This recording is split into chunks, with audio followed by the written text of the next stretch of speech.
Nanaoshi Shizuka signe son grand retour dans l'anime de Mushoku Tensei, et le moins que l'on puisse dire, c'est que ce retour a de quoi laisser sans voix.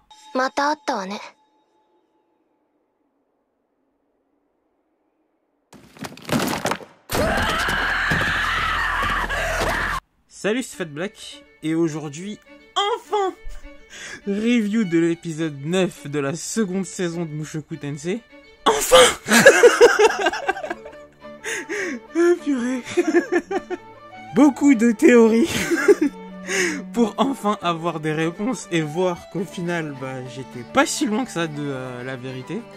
Merci tout d'abord à John Doe pour ce commentaire qui, encore une fois, était beaucoup trop bien construit. Mais du coup, au sein de cet épisode, grâce au retour de Nanaoshi, nous avons enfin des informations qui sont, selon moi, capitales, limite, sur la compréhension de l'univers de Mushoku Tensei. Ou en tout cas, pas de l'univers de Mushoku Tensei, mais des événements qui se sont passés dans l'univers de Mushoku Tensei durant la première saison. Et j'avoue être assez surpris de voir que beaucoup de personnes semblent avoir été déçues de cet épisode, de par le fait que Sylphie n'y effectue pas sa déclaration ou ne met pas en avant ses sentiments à Rudeus. Mais du coup, on va reprendre ça après une brève page d'auto-promo. Si vous ne les avez pas déjà vus, je vous recommande d'aller voir mes précédentes reviews de la seconde saison et première saison de Mushoku Tensei.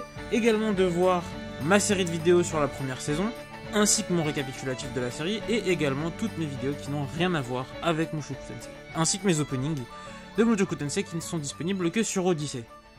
Ceci étant dit, commençons la review.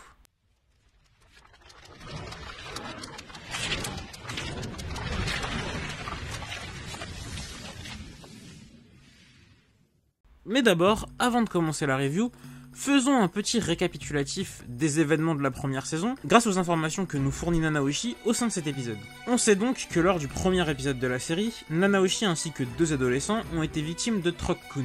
Lors de cet événement, Rudeus s'interpose et se sacrifie pour les protéger avant d'être réincarné. Au même moment, un des adolescents est secouru par les pompiers, tandis que Nanaoshi et l'autre adolescent sont invoqués dans l'univers de Mushoku Tensei. Dans l'épisode 6, une orbe d'invocation apparaît dans le ciel de Fitoa, et c'est au 10e anniversaire de Rudeus qu'il s'emballe.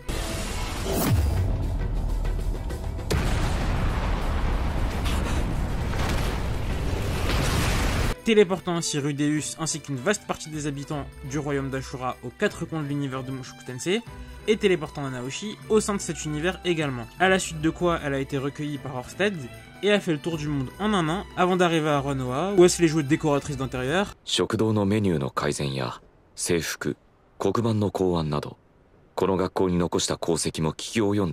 Tout en faisant des recherches sur la catastrophe magique, le mana, et sur comment rentrer chez elle. Foi, ça fait beaucoup d'informations, je trouve, personnellement. Mais ce n'est pas tout ce que nous apprenons, sinon cette review ne serait pas aussi longue qu'elle l'est. Un certain nombre d'éléments présents dans la première saison nous permettaient déjà d'arriver à cette conclusion. Dans le premier épisode de la série, on apprend que deux adolescents ont disparu durant que le troisième est secouru par les pompiers. Dans l'épisode 8, juste avant la catastrophe magique, un tour de personnage est effectué et lorsque l'on s'attarde sur Perigus, il nous indique qu'il s'agit potentiellement d'une orbe d'invocation qui a été utilisée. Il y a également le fait que lors de sa rencontre avec Rudeus, certains éléments étaient assez étranges. Ce plan,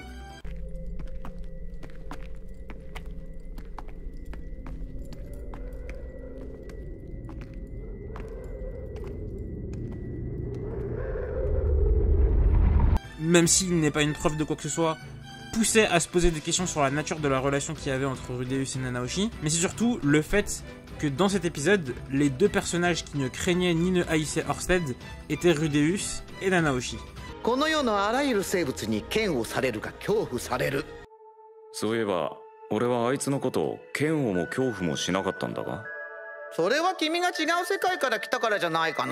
Lors de la première apparition d'Orsted, ce dernier est seul, tandis que lors de sa deuxième apparition, Nanaoshi est avec lui. On peut donc se dire que c'est suite à la catastrophe magique que Nanaoshi est arrivé dans l'univers de Mushoku Tensei. Ce qui a été intéressant de noter, et que je me demandais lors de la création de cette théorie, c'est comment Nanaoshi aurait-elle pu reconnaître Rudeus, ce qui l'aurait ainsi poussé à demander à Orsted de le sauver. Ce qui est intéressant du coup, c'est que Nanaoshi n'a pas reconnu Rudeus. Nanaoshi s'est simplement dit que Rudeus venait potentiellement, ou voire probablement, du même monde qu'elle, parce que Ørsted ne le connaissait pas. Et sûrement parce qu'elle a dû remarquer que Rudeus ne haïssait ou ne craignait pas vraiment Ørsted, contrairement à toutes les personnes qu'elle a dû rencontrer avec lui durant le périple qu'ils ont mené ensemble. C'est un élément assez simple, mais je suis content qu'il ait été souligné dans cet épisode. Et du coup, pour en arriver directement à ce qui s'est passé au sein de cet épisode, reprenons un petit peu du début. On voit dans le début de l'épisode 9 que Rudeus s'interroge sur la magie d'invocation et cherche donc à obtenir davantage d'informations. Il va donc discuter avec Sylphie qui va lui recommander d'aller voir une certaine Silent Seven Star, ce qui donne en japonais Nanahoshi Shizuka. C'est juste une traduction, voilà. Et du coup, les plus belles retrouvailles de la série quelque part. J'abuse, mais l'une des plus belles retrouvailles de la série ont eu lieu dans cet épisode. J'attendais ce moment depuis tellement d'épisodes, depuis presque 2 ans. J'avais de l'espoir et des attentes quant aux retrouvailles et à la rencontre et à une rencontre plus formelle entre ces 2 épisodes. Et bon sang, qu'est-ce que j'ai pas été déçu.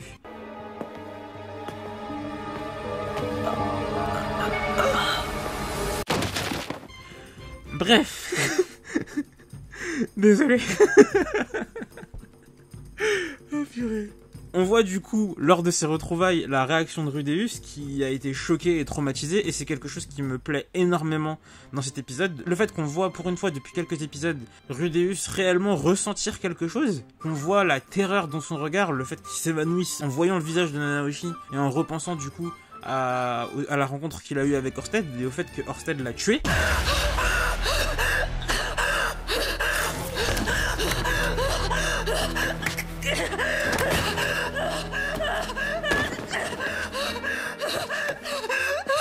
Nanahoshi nous l'apprend, c'est pas juste qu'il était aux portes de la mort et que Ørsted l'aurait sauvé. Non, non, il était mort.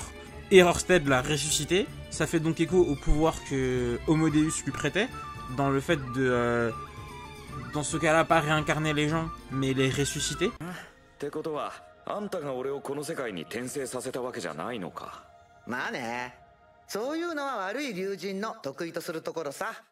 Du coup, ça correspond en partie au pouvoir que Ørsted semble avoir. Il y a donc une magie qui permet de ressusciter les gens. Peut-être que Rudeus la maîtrisera. Ce serait pas ouf, je trouve, scénaristiquement, que Rudeus maîtrise une telle magie, puisque ça casserait pas mal d'enjeux. Si on peut ressusciter des personnages, la mort dans une série a un impact un peu étrange. Ça dépend de ce que ça coûte de ressusciter quelqu'un. Mais dans le cas d'Ørsted, ça n'a pas eu l'air d'avoir pour effet de, je sais pas, le tuer ou sacrifier quelque chose pour lui ou quoi au caisse. Du coup, je me dis que non, j'aimerais pas que Rudeus maîtrise cette magie, personnellement. Donc voilà. Après, un élément qui a été assez intéressant, je trouve, dans la rencontre entre Rudeus et Nanahoshi, c'est le fait que l'auteur ne veuille pas donner le nom de Rudeus dans sa précédente vie. Ce qui est assez intéressant, c'est que selon moi, ce choix, il a été fait pour 2 raisons. Le fait que, d'une part, l'auteur veut simplement conserver un effet qui a pour but de permettre à n'importe qui de s'identifier à Rudeus dans sa précédente vie. À n'importe quel geek, hikikomori ou ce genre de choses, personne qui se sent mal-être dans sa vie. Rudeus, en fait, de par le fait qu'il n'ait pas de nom, qu'il n'ait pas d'identité dans sa précédente vie, peut être n'importe qui, littéralement.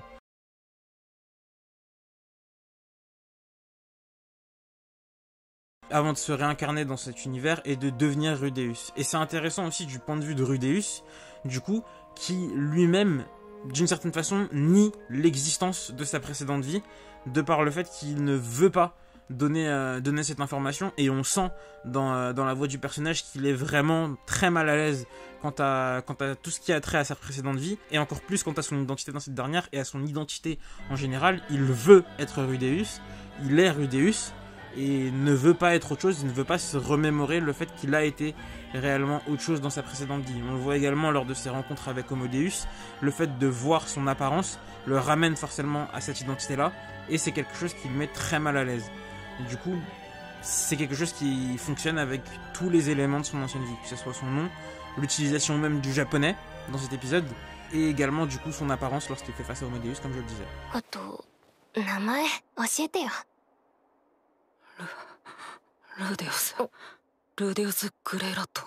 Quand je parle de l'utilisation du japonais, je trouve que ça a été assez bien fait en termes de mise en scène dans cet épisode, la manière dont le changement de langue a été effectué.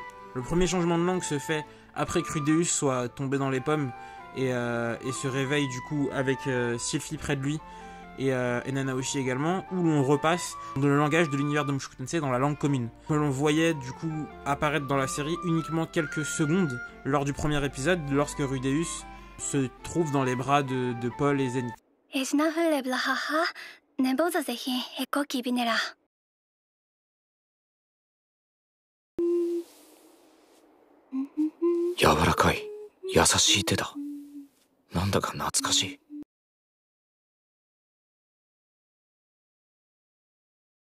Là, cette fois-ci, on a pu du coup voir davantage de seiyuu utiliser ce langage assez fluidement, et c'est ouf de voir à quel point ils arrivent à switcher entre les deux langues très naturellement. Enfin, je me doute que ça s'est pas fait naturellement réellement en studio, mais en tout cas, les intonations sonnaient vraiment juste. On avait vraiment l'impression que c'était une langue qui parlait naturellement. Donc ouais, non, vraiment, c'était encore une fois un travail ultra bien fait, comme avec la langue des démons dans la précédente saison, ou avec le langage des bestioles, encore une fois dans la précédente saison. Donc non, vraiment quelque chose que j'ai énormément apprécié. On voit aussi dans cet épisode, comme je le disais, Rudeus être mal à différents moments. Et du coup, ce qui est assez intéressant, c'est de voir que les chocs ressentis par Rudeus apparaissent progressivement au fil de cet épisode. On voit tout d'abord choqué par simplement la silhouette de Nanaoshi au point qu'il en tombe dans les pommes. On le voit ensuite lorsqu'il voit les noms écrits sur la feuille que Nanaoshi lui présente. Et du coup, en fait, ces différents chocs font qu'il progressivement comprend ce qui se passe et est d'une certaine façon choqué à nouveau par le fait de comprendre que Nanaoshi va lui révéler, le fait d'apprendre du coup qu'il n'est réellement pas le seul à être présent dans cet univers, qu'il y a même potentiellement une troisième personne, voire même une quatrième à ses yeux, même si la quatrième, comme je le disais précédemment, n'est pas arrivée. Elle a été secourue par des pompiers, des secouristes, ce genre de choses. Du coup, ouais, c'est un choc pour lui d'apprendre ça. C'est un choc pour lui, je pense aussi, de repasser en japonais réellement avec quelqu'un, d'avoir une conversation en japonais réellement avec une personne. Donc tout de la même manière que pour Nanaoshi, c'était assez spécial, c'était assez surprenant pour elle.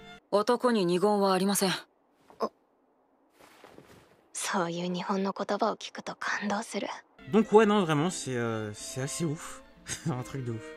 Cet épisode incroyable. À côté de ça, on a eu dans cet épisode quelque chose d'assez intéressant. Je trouve c'était encore une fois, parce qu'il y a beaucoup de choses intéressantes dans cet épisode, c'est un clash de vision quant à la réincarnation ou l'invocation / téléportation. C'est du coup la vision de Rudeus face à celle de Nanaoshi, la vision d'une personne qui a réussi à se reconstruire et à trouver ce qu'elle recherchait dans la vie dans cet univers.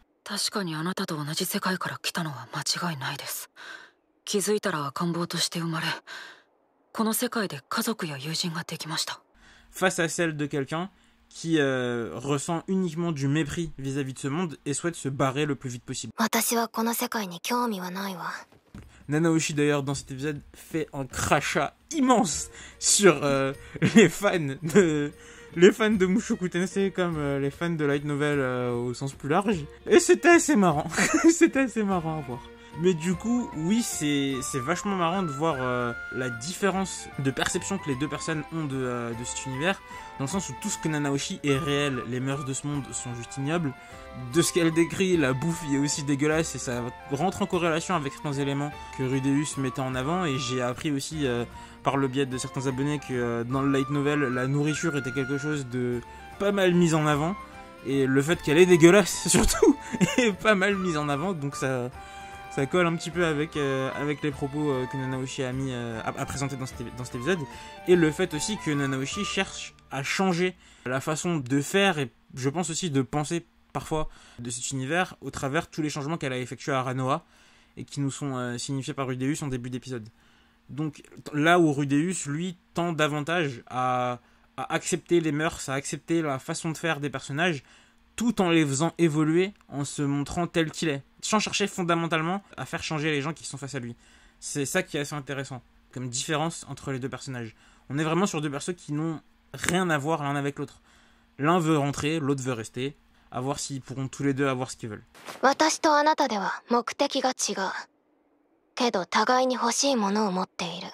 Ce que j'ai trouvé aussi d'assez troublant dans cet épisode, c'est cette parole. Cette parole est exactement la même qu'Homodeus, et je pense que ce n'est pas pour rien.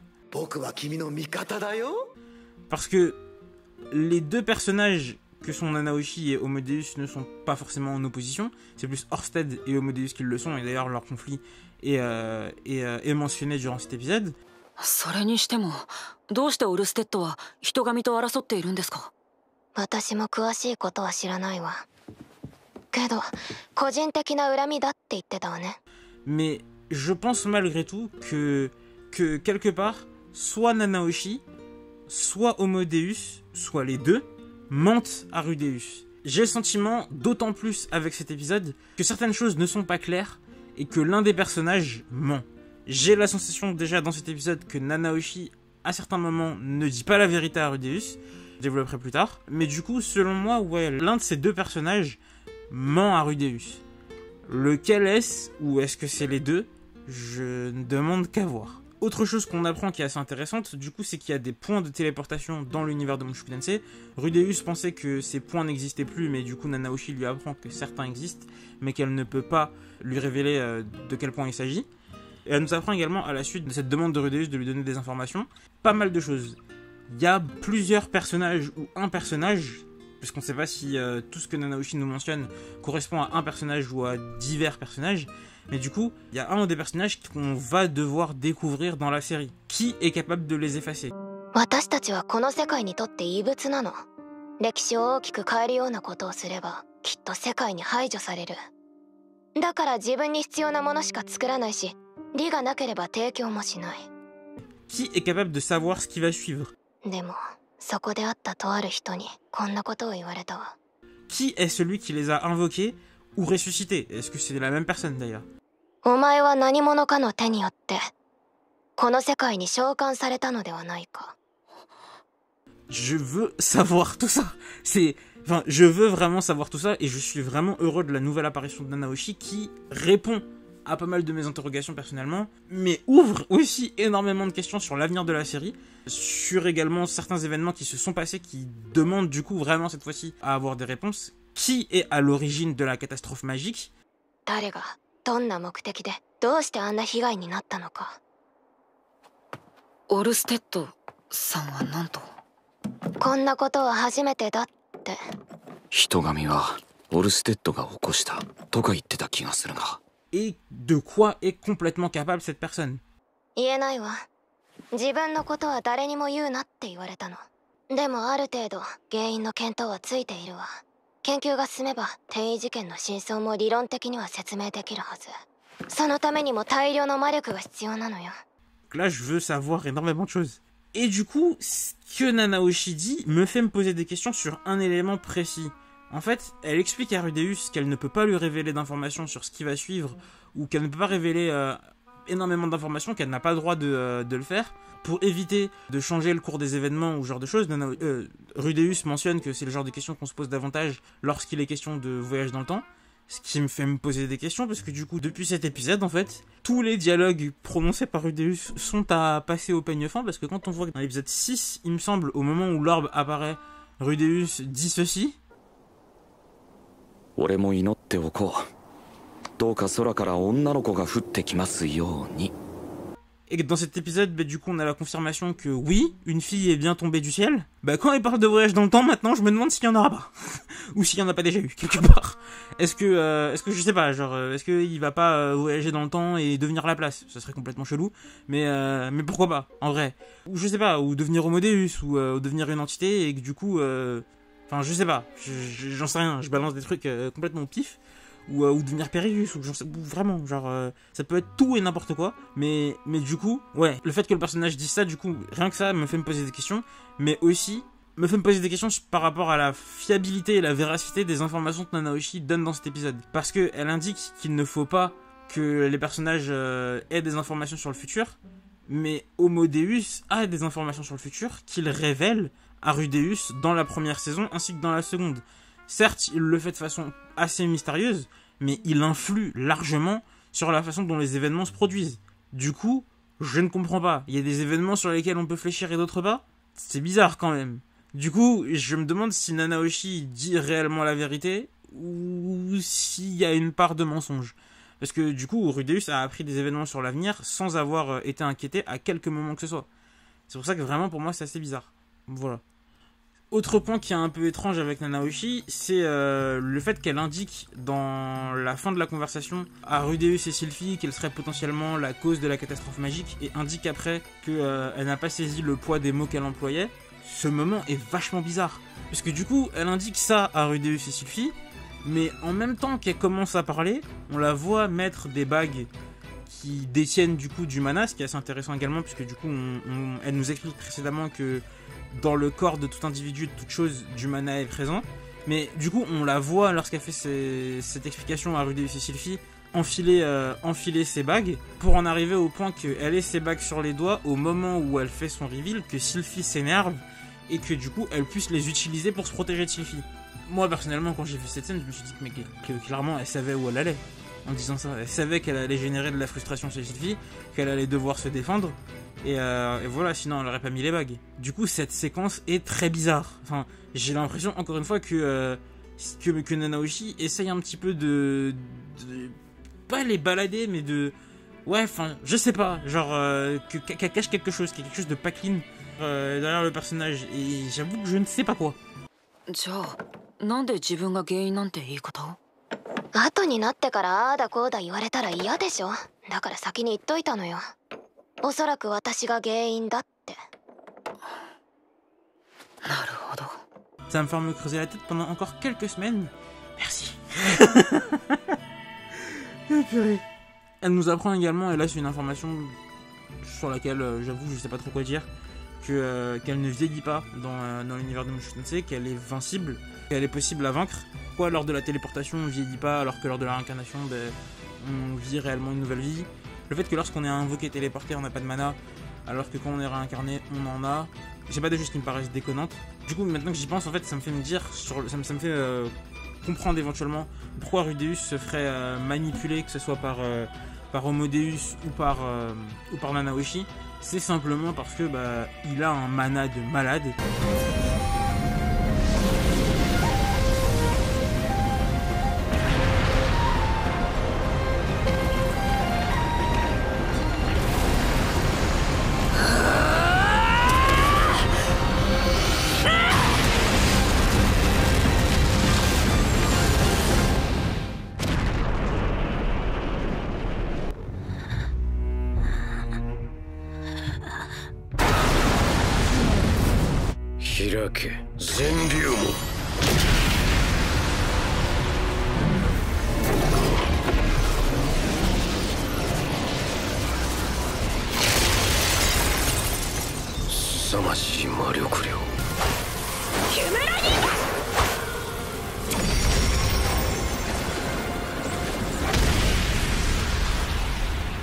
Et que du coup il est capable de faire énormément de choses et que s'accaparer la force de frappe de Rudeus est probablement un enjeu pour différents personnages de l'univers.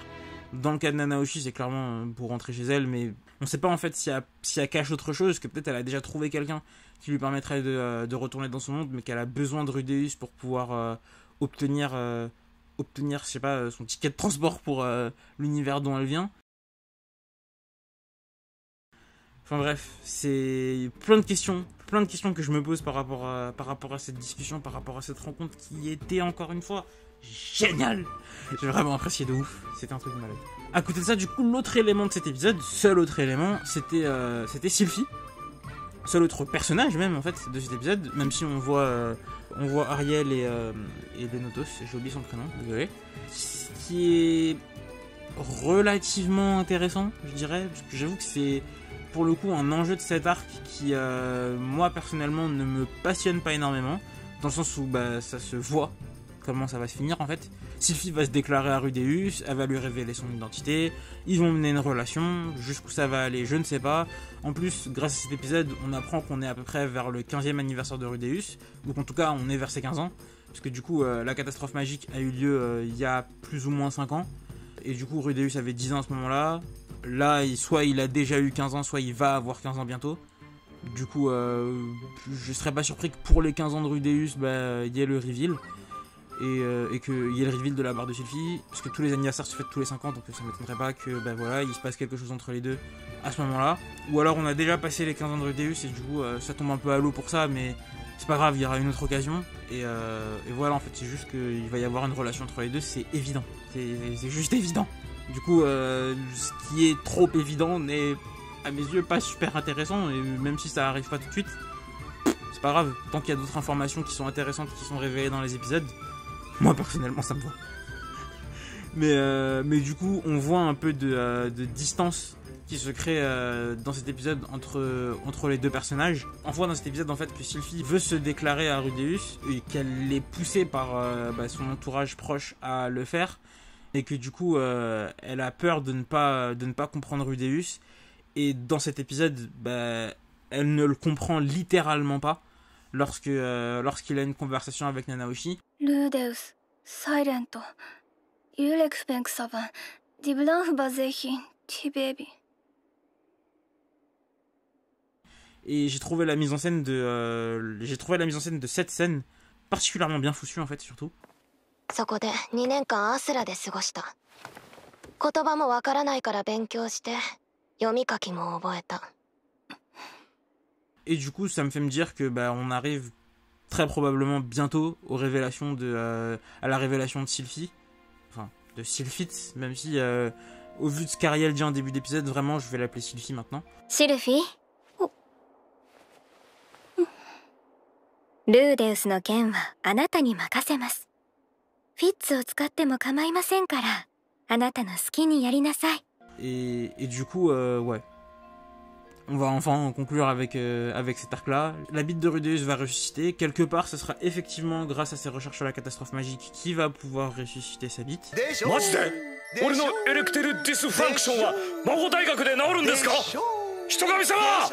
Et voilà, la boucle sera bouclée. Enfin, en tout cas, moi, c'est comme ça que je l'imagine pour la fin de cet arc. Mais ce que je veux davantage voir dans les prochains épisodes, j'avoue, même si, vu qu'on arrive à la fin de la mi-saison, je sais pas si ça aura lieu, mais j'avoue que j'aimerais bien avoir un petit focus sur les autres personnages. Un focus sur le groupe de Roxy, Paul, Talhand et Gis à Bégarit pour le sauvetage de Zenith. J'aimerais bien voir ce qui leur arrive, ou éventuellement, même si ça me paraît un peu moins probable du coup, voir un focus sur Rui, ou là peut-être un petit peu plus probable du coup sur Eris et Guylaine, voir ce qui se passe en fait ailleurs qu'Aranoa, parce que pour le coup on est resté vraiment très très focus sur la faculté et ce qui s'y passait pour Rudeus et sur l'introduction de pas mal de nouveaux personnages comme on l'a mentionné en commentaire. Mais j'avoue que là j'aimerais voir plus du développement de personnages, voir de l'avancée. Parce que là on a eu beaucoup d'introductions. Là on a eu une introduction qui quand même était vachement fracassante et riche en développement avec Nanaoshi. Ça c'était intéressant, ça c'était vraiment hyper intéressant. Et pour moi cet épisode est de loin, mais vraiment de très très loin, le meilleur épisode de la saison. J'ai énormément apprécié certains premiers épisodes, surtout par rapport à ce qui se passait vis-à-vis de la dépression de Rudeus dans les premiers. ヘラヘラしてて何がおかしいんだよ。お前みたいに他人をけなしてバカにして自分の成果を自慢して、そんで恨まれて嫉妬して嫌われてみんなが離れていって。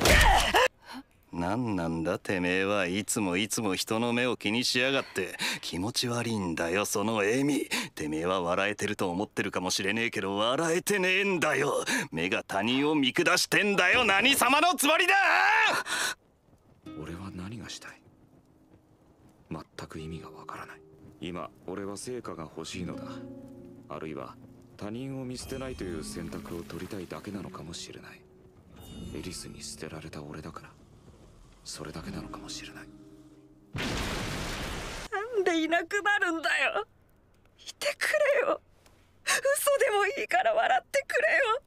あんなやり方されると辛いんだよ。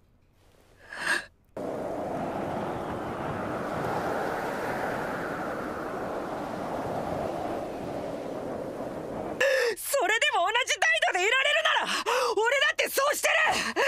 嫌われたくねえんだよ。嫌われないために笑ってるんだよ。それの何が気に食わねえんだよ。こいつはだな。この世で一番自分が不幸って面してやがる。何があったか知らねえが後ろ向きだ。何かから逃げてやがんだよ。俺はそういうクソガキを見るのが大嫌いなんだ。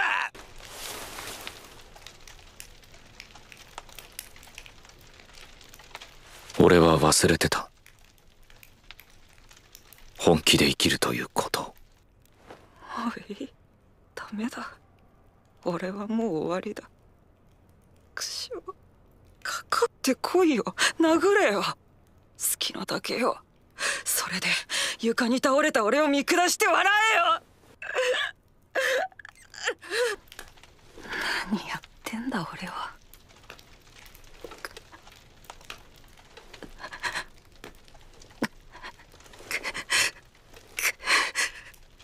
何が、何も残らないだ。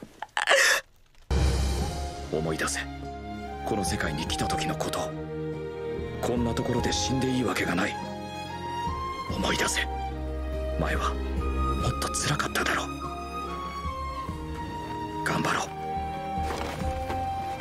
う。やらなきゃいけないことをやるんだ。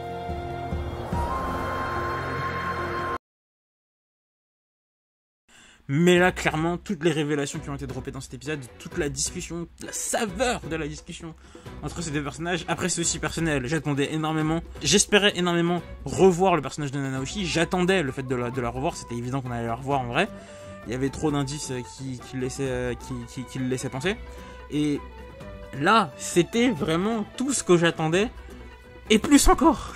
Du coup, vraiment, j'ai adoré cet épisode, c'est mon épisode préféré de la saison. Vraiment de très loin. Et quand je dis ça, c'est que vraiment à mes yeux, et là je vais utiliser des grands termes, mais pour moi cet épisode, il a limite le potentiel d'un 3e tournant. Il en a pas la teneur, vraiment pas. Parce qu'il n'y a pas un événement marquant qui s'est passé. Il y a eu une rencontre et une discussion marquante, mais c'est juste une rencontre et une discussion. Dans le second tournant, il y a eu la mort du personnage principal. そして唐突に人が死ぬということもある。On n'est pas sur le même level. On n'est pas sur le même level. Mort du personnage principal et rencontre avec l'une des 7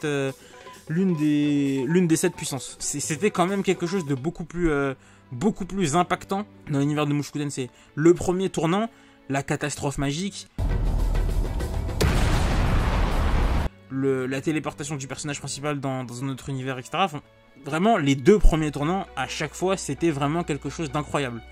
Ça, il n'y a pas à dire. Et surtout qu'après le premier tournant, on peut y inclure même certains événements de l'épisode d'après, avec le retour à Fitoa.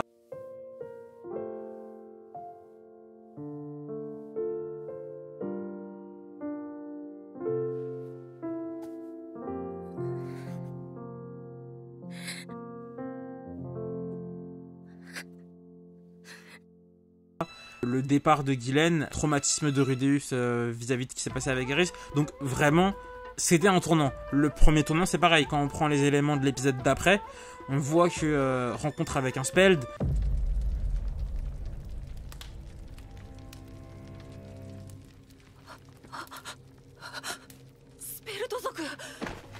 On y découvre Homo Deus pour la première fois. よく見えないんですが。 Enfin,